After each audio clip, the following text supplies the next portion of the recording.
lots of people who are into this where I'm from. So I was able to corner people and ask them, like, what do you do? Like, if I'm building a site that needs to be able to handle a lot of traffic, what are the things I need to worry about? What software should I use? What tools should I use? And I got a lot of advice. Some of it was bad, most of it was really good, and I followed through with it, and this is sort of a summary of what I learned. The question is, what is scalability, and what do we mean by scalability? Scalability is not performance, although it's kind of related. Performance is how fast you can do something. Okay, so if YouTube has an amazingly fast response time on their server, if you measure it, it's like 50 milliseconds, and the page is rendered coming back to you. So that's performance, that's not scalability. High availability also isn't scalability. High availability is about never, ever going down because of a system failure. And that means you have duplicate components all over the place.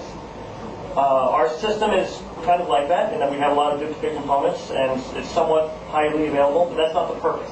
If it goes down for 10 minutes, it's not a disaster. Nobody's banking data. It's a consumer website, so people are having fun.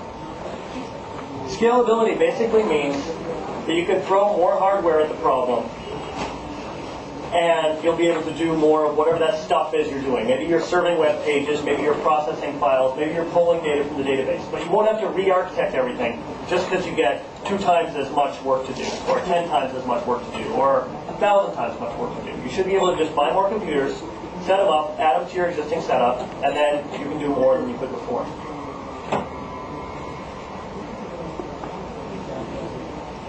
A lot of people talk about scaling up versus scaling out. Scaling up means buying a really, really fast computer that has a lot of processors. And that was a really popular strategy during the first internet boom when Sun Microsystems and companies like that were selling really high-end computers for millions of dollars that could just do terabytes of processing very, very quickly. It's expensive for a lot of reasons. I mean, one reason is that if you look at the prices of that equipment, it's still, even now, it's really expensive. And the pricing scales non-linearly. So if you buy a computer with 8 processors, it doesn't cost 2 times as much as a computer with 4 processors. It costs like 16 times as much. And then if you go on with 32 processors, it costs you like another 10 times as much. And 64, I mean, it just goes up really, really fast relative to the number of processors you're getting. So cost-wise, if you can have multiple cheap machines, it can be a good way to go.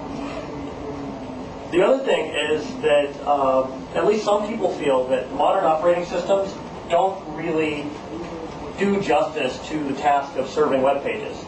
A lot of times you can saturate a T1 line with a really cheap, fairly slow computer. So the latency is coming from somewhere else in the system.